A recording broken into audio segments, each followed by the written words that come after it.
Welcome to the Exhorter podcast. We're aiming to serve love and good works through bite-sized biblical discussion.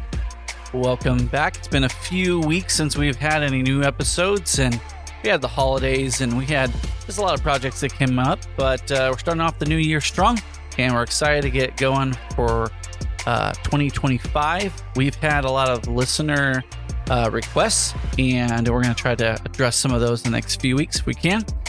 Today, Kyle, you are going to lead us through, I can't even pronounce it correctly, so I'm just going to let you take it away. What are we talking about? The word is Schadenfreude. Would you like me to use that in a sentence? Gesundheit. Excuse me? Okay. Do either of you know what that is? Only because you sent it to us yesterday. It was like, hey, look this up. But Kyle, I know what it is now. Is that harm joy? No. Yeah. It's something I realized I do a lot more frequently than I should. It is a German word that means harm joy. There is no English word that directly corresponds to it. So it's one of those words that it's hard to pronounce, and maybe you've never even heard the word, but I guarantee you understand the concept before we even define it precisely. Let me just describe a scenario, and then I think all of you listening will go, oh, I know exactly what Schadenfreude is. So the true story, after spending all day yesterday studying this, prepping it, thinking about it, I'm driving home last night, and there's this, I almost said idiot, but we shouldn't call people names like that. I think we did a podcast on that already, driving like a Christian. There's this person driving a Mustang, and it's always Mustangs or Dodge Challengers. Those new Mustangs, right? Yes, with the loud engines. Yeah. And this guy is just tearing it up like, he's one of those people that loves the sound of his engine, and I don't know, do those guys think we all like that too? He probably parks like backwards where the front end is out so you can see it. I don't think they're thinking about other people. Can you hear the jealousy of this four-cylinder, 200,000-mile Corolla owner coming through the speaker here? Anyway, this guy is he's just ripping it up. He's driving recklessly, dangerously. He's revving his engine as loud as he can. And a cop comes from behind me, gets over, passes me, and pulls up to the guy, and we're all stopped at a red light, and I'm just sitting there like rubbing my hands together like, oh, here we go. It's going to happen. It's going to happen. And then as soon as the light turns green, Mustang peels it, tears out of there, must not have seen the cop, and the red and blue lights flash on, and I'm back there going, yeah, no! We're going to get him. And as I'm driving by, I'm just kind of gloating over it like, justice was served. Yeah.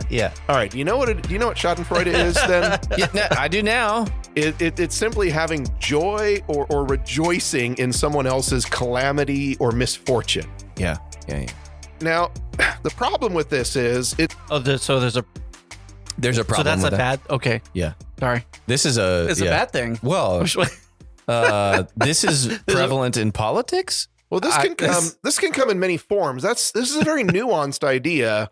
As we were discussing privately before we were recording, there's a lot of gray, not just because we're getting older and our hair is turning gray, but we're seeing a lot more gray than our younger, more what's the word? You have beliefs, convictions. Oh, you're ideological. Idealistic. Yeah. Oh, yeah. Idealistic. Okay. Yeah. More than our younger idealistic selves. And so this is a very nuanced topic because it certainly on the surface seems like something that is negative and a bad thing. Yeah. There's a lot of negative emotions related to it. One of my favorite shows growing up, and I'll confess this to our listeners, is The Simpsons. And most of my friends that grew up going to church. We'll address that in the next. Most of my friends, I know the person sitting next to me, John, was not allowed to watch The Simpsons. Most of my friends were not allowed, but my family sat down and we all watched it together. We set the VCR back in the 90s and come home from church on Sunday night and watch the new episode. And it's funny, too, to compare it to modern day television shows. It's not that bad. At the time, I see why people had a cow, to quote Bart Simpson. But by comparison to most shows today, it's actually pretty wholesome, especially the early seasons of it. And there's one episode in particular where Homer Simpson's neighbor, Ned Flanders. Hi, diddly ho, neighbor. Exactly. He's presented as this squeaky clean, super faithful Christian. He's got this perfect family, always happy, always seems to have things together. And that's meant to be juxtaposed with their neighbors, the Simpsons, who are always in chaos, constant chaos. And Homer is throughout the show very envious. He's also dumb. Of the kind of life, yes. But he's very envious of the life that his neighbor has, that Ned always has the nicest stuff. His kids always are well-behaved. And so there's a lot of envy and jealousy there. And then in one episode, Ned Flanders, who is revealed to be left-handed, wants to start a left-handed store, the Leftorium. All left-handed stuff. And he puts all his life savings into it, and it flops. And Homer, the whole episode is about Homer just rejoicing over it and gloating. And like I said, the show actually has a lot more heart to it than most people realize. He sees how much Ned is suffering and actually helps rally the town starts telling all his left-handed friends and helps rally, and they save the business, and has a good kind of heartwarming ending. But the main focus of the show is that just he's envied Ned for so long, and now he's just rejoicing over his failure. So envy is definitely one of those very negative emotions that's often associated with it. Yeah. I totally wanted to do a Nelson like and that's the other thing too that's all throughout the show is Nelson Muntz, the bully, who's always there to laugh when somebody gets beat up, somebody gets pantsed, somebody loses something. He's always there to laugh at their misfortune. So that brings up another element to it. There's the envy side of it, but there's also the humor side of it. I think I'm going to talk about some things that we're all guilty of. I mean, America's Funniest Videos. Oh, it's all about people breaking bones and hitting heads. Okay, but they're in the running to win $10,000. So, See, this is where is that okay? This is where it gets kind of they submitted their video to be viewed, right? It's their fault. I don't know. Well, exactly. This is where it gets a little bit nuanced. But strictly speaking, watching and laughing at someone's misfortune is by this definition Schadenfreude. So is it just the enjoyment? Like what's the level of looking at misfortune? Is it like joy or is it like pleasure? Like I'm trying to understand well, okay. So like if my daughter bonks her head from being a doofus and running she's not hurt. She's not actually injured. But you're glad that she learned a lesson. Yeah, teach her a lesson. Well, in some case, she's not actually injured. Whereas, maybe she gets in an accident that has more lasting consequences. Well, if someone were to be glad about that, then I would be like, hey, come here. Yeah. I got some Schadenfreude for you. Yeah. But so that's the kind of trying to understand the nuance of that. There must be a very specific rule about the. If only there was a specific rule about it. It's that's the point. Kind of a complicated idea. So you could look at it as into justice has been served. And so I am just happy that justice has been served. Is that the same?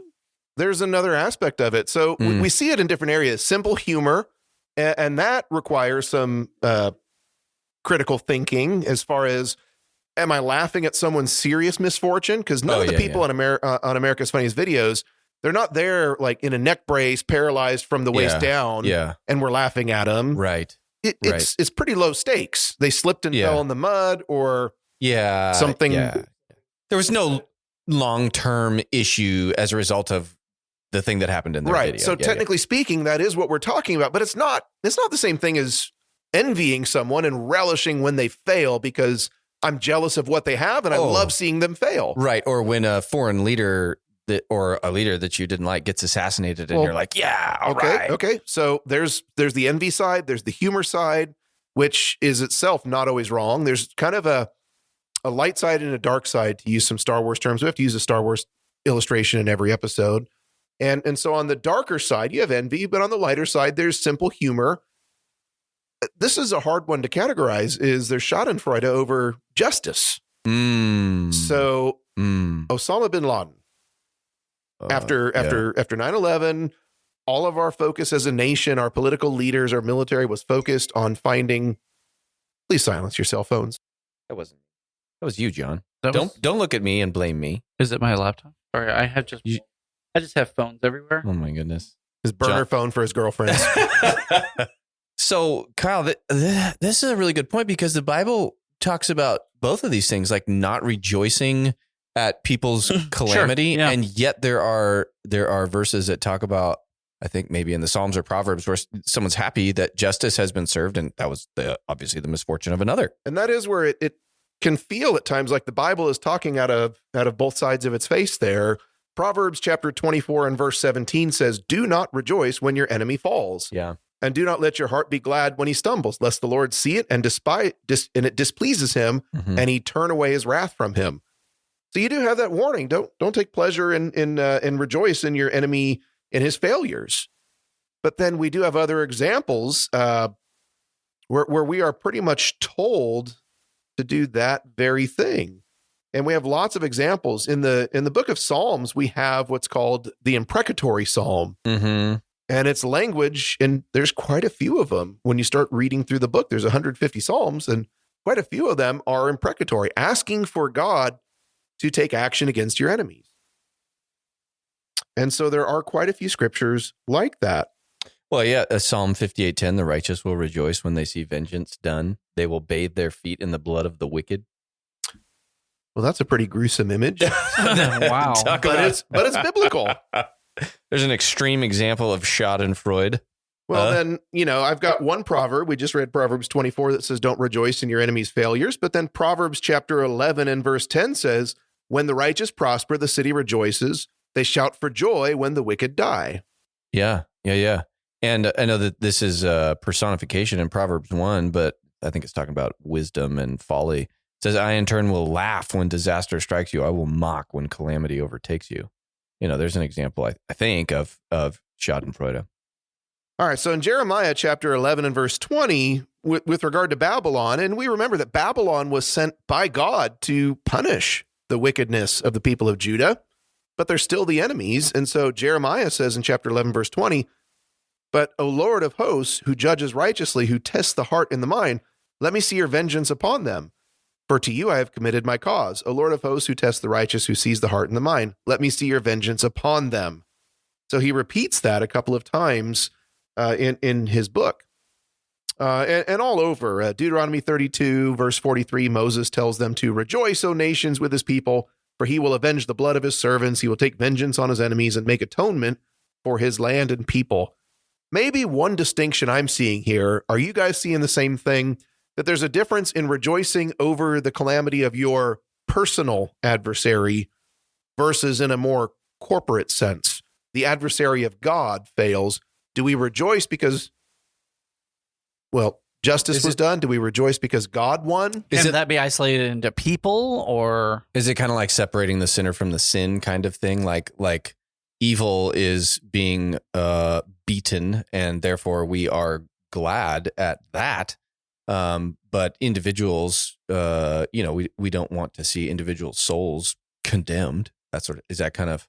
Yeah. And one thing I've noticed when I've gone through a lot of these examples is that they all seem to be, the rejoicing would happen after they're defeated, after all hope is gone. You don't rejoice over someone's calamity while they're still around, while they still have a hope of restoration or repentance. But after they've been defeated, then that's when we see the examples in the Bible. And that might be a very subtle distinction, but I think that could be an important one too, that we don't gloat over someone's calamity while they're in the middle of it. Oh, yeah. Too soon. Like that phrase, like the maybe the meaning in that phrase is, it's okay to make fun of bad things 20 years after they've happened. But then if it's just recently happened, you can't say that.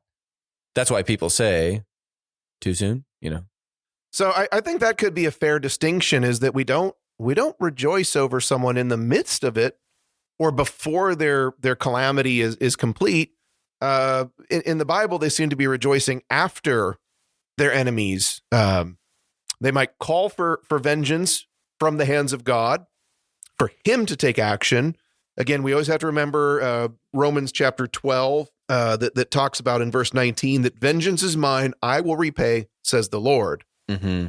So it might be an important consideration that we leave the dispensing of justice to God. We can call for his vengeance, but I think we also need to acknowledge most of the imprecatory Psalms also involve pretty intense self-reflection. I mean, if you're having that kind of vengeful thought about it and getting that kind of enjoyment out of it, I think it's easy to see when you feel like it's going wrong or not. you're never going to feel that way about your kid or someone learning a lesson. You're not going to feel that. You don't delight in the harm or the severity of whatever it is. Maybe you might be pleased at some point that they're learning a lesson, but never at the detriment of their safety or health or feelings or anything, right? So I think it's that the vengeance, these words that's associated with it, give it that kind of obvious wrong feel to it. A lot of this is probably based upon your overinflated sense of righteousness of yourself. Like, otherwise it's log and spec kind of thing, right? Like, definitely don't want this to come from a sense of feeling we're higher and mighty, or like an overinflated sense of self. Does that make sense? Maybe we should consider degrees of this as well, that delight or joy in someone's downfall or calamity is wrong, but satisfaction in knowing that justice maybe took place is not quite to the same degree as delighting. I mean, Ezekiel chapter 18 and verse 32, God plainly says, I have no pleasure in the death of anyone, declares the Lord God. But he's just and righteous and executes righteous judgment. And so he does take the lives of people as a execution of justice, but it doesn't mean he delights in it. He takes no joy in it. Yeah. So while we may look at Osama bin Laden, capturing him, having him put to death, that's justice. That's fair. It feels like there's some satisfaction that who is arguably the mastermind of the attack on our country. Yeah. Justice was brought to. We might take satisfaction in that. We maybe need to be cautioned against delighting, getting too excited over that or enjoying it. Like, we don't take pleasure in the death of anyone, but we can be satisfied that justice is that maybe a fair way to look at it? Because how does that correlate with the sanctity of life as well? We understand that there's a cause and effect. We understand that there is justice in that sense, but do we delight and are we happy when someone meets that kind of an end? And then how do we balance this with David cutting off the head of Goliath and parading it around? Did he get a little carried away there? Because I was thinking, like, that's kind of crossing a line, but Goliath challenged God. But that's just because he couldn't put Goliath on a spit, right? Like, it's too big. Yeah. Because I feel like I just said maybe we shouldn't. I don't think that's the case. No, I don't think that's right. I mean, I just said maybe we shouldn't get carried away in rejoicing or delighting. And then it looks like David kind of gets carried away. But yeah, I don't know. Like, I keep coming back to the idea. I love when evil gets what's coming to it.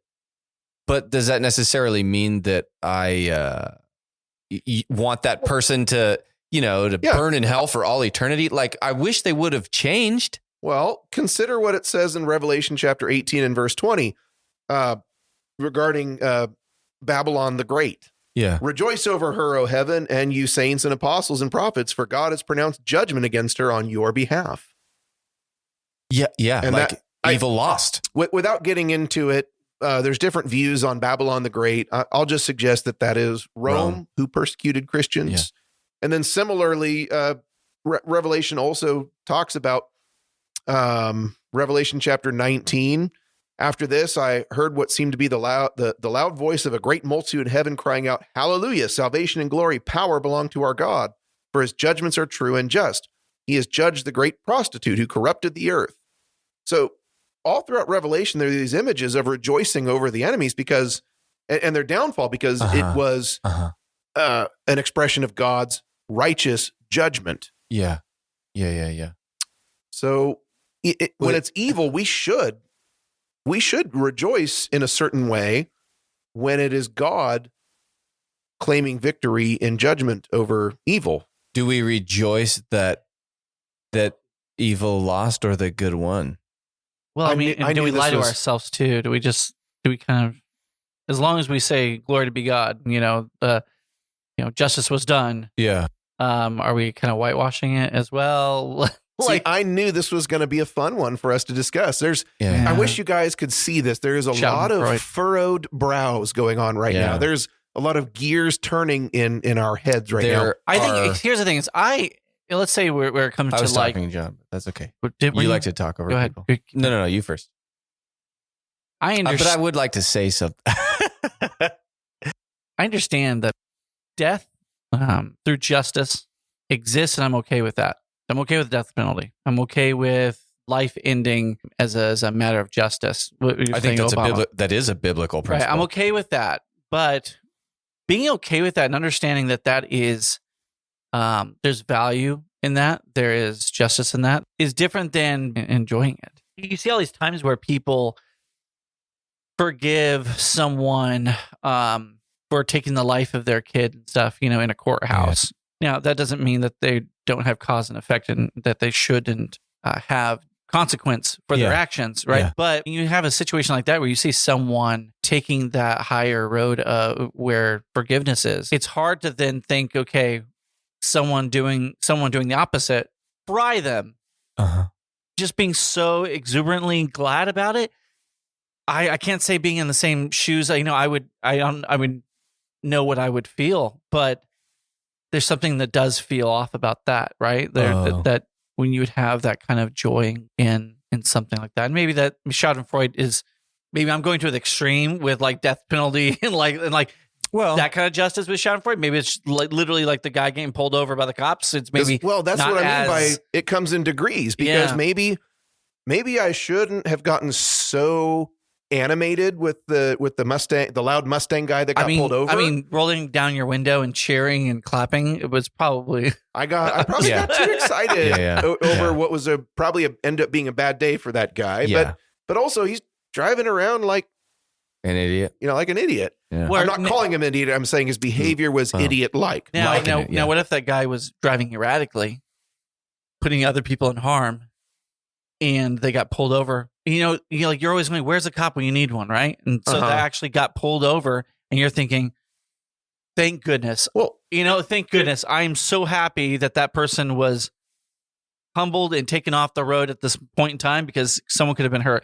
Now, my joy is a little different than the joy that I would be going like, Well, right? That brings up a good point, because maybe it shows why we should be so cautioned. I think Schadenfreude is just part of human nature. It's something that if we don't even know what that word means, it's something we all understand. It's something we're always going to be fighting, this urge to rejoice over other people's calamities.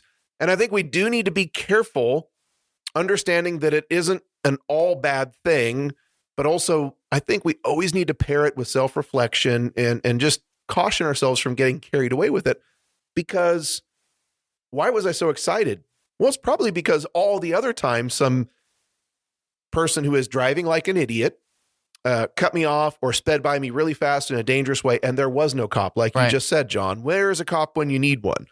Well, so am I really like that angry with this guy? He wasn't really that offensive of a driver. He was just driving a really loud Mustang in an obnoxious, slightly dangerous kind of way, but I've seen a lot worse. But it's all my pent up frustrations over the other people that didn't get caught, and I just dumped it all out on this guy. And that shows how easy it is to become misguided and get carried away. I think that's another big red flag with this is we see how rejoicing over God's victory or rejoicing over the defeat of someone who stands opposed to God, not our personal enemy, but true evil, when it is defeated, we see that it can be good to rejoice over that. But sometimes we do a bad job of attributing something to God that maybe he didn't do. LA is on fire right now. Okay. Yeah. I mean, I was looking at all these like tangible examples right now, and there's that one, and then there's also the election. There's one thing with maybe you're a MAGA Republican, but maybe there's just some normal people that just think he was the best option, but they don't necessarily love everything about him. But there is rejoicing because your candidate, quote unquote, won. But then you see all the clips on YouTube, liberal tears. Well, yeah. How many hours do you spend watching? Oh, I don't. But my point is the question here is like how often, as soon as the election was over, that there was a epidemic of people, compilations all over the place of liberal tears. There's a liberal little meltdowns. Show called Lefties Losing It. Like that's the name of the show that started years ago. But I mean, it coined, especially with the idea of Republican Nelsons pointing at Actually, all those people, that show is actually run by, the show is actually run by Australians. I think it's really funny. They look at our nation. It's like they're commenting on it, right? Yeah. And the problem is a lot of that's baked into humor. And so we need to have like humor is one of those we need to have a good, healthy relationship with, because humor can go bad and can be bad. Well, then there's also like, oh, I was just kidding. Right, where you can bail out of a bad, if a joke goes badly, you can just say, well, I was just joking. I didn't mean it. But you get all these situations like Ruth Bader Ginsburg passed away, and I think there were a lot of people that were reveling in her death.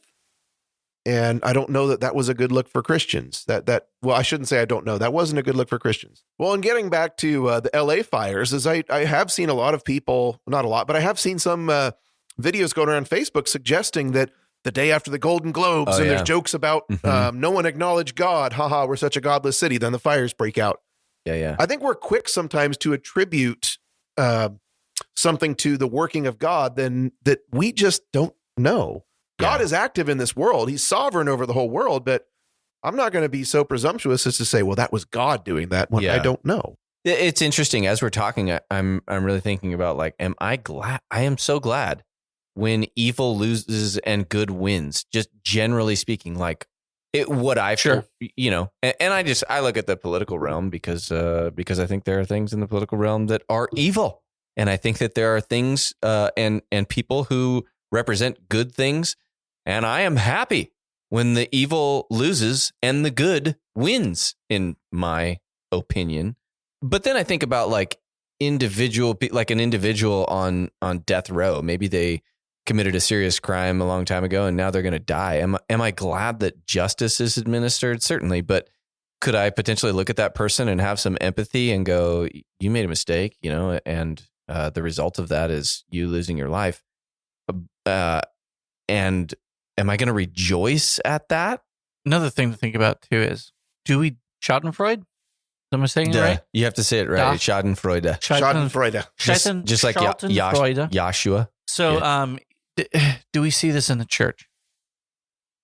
Oh, ooh, oh boy. Do we ever see this in the church? I mean, we're bringing in the scale down here. Obviously, we're not talking about dramatic things. Looking in the mirror. But do you ever see this in the church? Do you see someone struggling with something and you go, they got what's coming to them? Yeah, or maybe so the tree. I don't know. Like I've obviously, if it's a human nature thing, then it's going to happen in different scales. Yeah. And so maybe we start closer to home, and then we got to scale out, right? And closer to home, I'd say with our families and with our with the church and with our brethren is it's like when I just thought of this example. Maybe it does or maybe it doesn't apply. But when my kid, I tell him, don't touch the stove, don't get close to the fire. And then they touch the stove or they get close to the fire and they get burned. Am I glad that they got burned? No. But am I glad that they learned a lesson? Yeah. Oh, I hope that they did. Yeah. But if it's a brethren that you've been warning and telling them, or they said that's not a problem, or they say my kids are great, they're fine, they're wonderful, and then one falls away, like, at what point do we ever have that kind of that comeuppance kind of feeling? And that's obviously, we're saying that that's wrong, right? Like, we shouldn't have that kind of rejoice with those who rejoice, weep with those who weep. We shouldn't be like Nelson. We shouldn't invert that. Yeah, that's Romans 12 verses 14 and 15. I think that's an important. If we could find some sort of closure on this topic, I look at it as exercise caution. This is just part of human nature. We all wrestle with these feelings, the spectrum of feelings, from simply satisfied to know that God has dispensed justice to full-on gloating at the other extreme. We need to exercise caution and self-reflection. Romans 12 and verse 14 says, bless those who persecute you, bless and do not curse.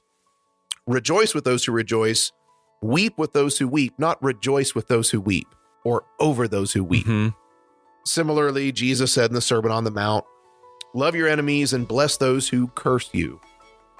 Knowing that vengeance belongs to God frees me up to simply love people and show them kindness, knowing that God will take care of things. Well, this discussion, much like in studying for it, has been frustrating in some ways, because when I approach a topic, I want to understand all of it. I want to grasp every aspect of it in my mind and fully understand it. And this is one of those things that I don't feel like I come away with a hard and fast set of rules and how to handle these feelings. But I think caution is warranted, and we should look at maybe less is more when it comes to Schadenfreude. I'm reminded of some examples in the Bible when David's enemies, like King Saul, died. Well, 2 Samuel chapter 1, the whole chapter is a tribute to the fallen king. And you'd look at that and think, well, he should be rejoicing that his enemy who tried to kill him on multiple occasions is dead. But he chose to honor the man because of his position. And I think sometimes we rush to moralize misfortune. Something bad happens and we want to apply some sort of cosmic justice to it, or say that God has done something when we just don't know what God does and does not do. One final example is Luke 13, when they come to Jesus and they told him about the Galileans whose blood Pilate had mingled with their sacrifices. And Jesus answered and said to them, "Do you suppose these Galileans were worse sinners than all other Galileans because they suffered these things? I tell you no, but unless you repent, you will likewise perish." I think in times when we're tempted to rejoice over misfortune, we need to be slow to do it, much like anger, slow to anger, but quick to think. Self-reflection, and make sure we're not taking too much delight in others' misfortune. Well, thanks, Kyle. Thank you for that. Educating on a new word. Hell no. I've heard it. Yeah. I just never knew what it meant. Yeah. A new word, but a familiar emotion. Familiar emotion. Yeah, and I'd say that you might be able to have that joy inside that justice is done, but that doesn't necessarily mean your actions outward need to be anything other than what Romans 12:14 and 15 say. Bless those who persecute you. Bless those who do not curse. Rejoice with those who rejoice, and weep with those who weep. So thank you for your time. Thank you for listening to the Exhorter podcast. Stay tuned for a few more episodes. Like, subscribe, And share. with your friends. Or people who maybe something bad has happened to them and you want to help them By giving them this podcast. It's great. would this be more for me if something bad happened? I'm not sure. I wasn't thinking Wasn't too listening. hard. I wasn't really paying attention. Yeah. My wife told me. You know, one of the thoughts that I had, and John, maybe you can edit this back in or edit it out because it's worthless. Maybe. Was I was listening to Mel Gibson, the philosopher. The old M. Gibson. Old Mel. Let's just call him M. And he M. said, Gibson. but I think he said something that was I think it was profound. And he said, you are responsible for not the first thought that comes into your head, but the second thought. Yeah. And you are responsible for your first action. And I thought that's a good point. You know, maybe our first thought is Schadenfreude. Like, they deserved it. But what's our second thought? Okay, well, here is a person I like that, who, you know, I don't know. We think through the situation more than just reacting with our feeling. Yeah, and you can actually have that feeling inside, but, as Christians, we are supposed to walk, different. And so it doesn't mean we need to act on that. From the outward perspective, we can be very empathetic. Sure. Yeah. And still value justice inside. I like that point. M. Gibson, what a scholar. Yeah. He may or may not have been on the Joe Rogan podcast. His house just burnt down while He was on. laughing about it on the Joe Rogan podcast.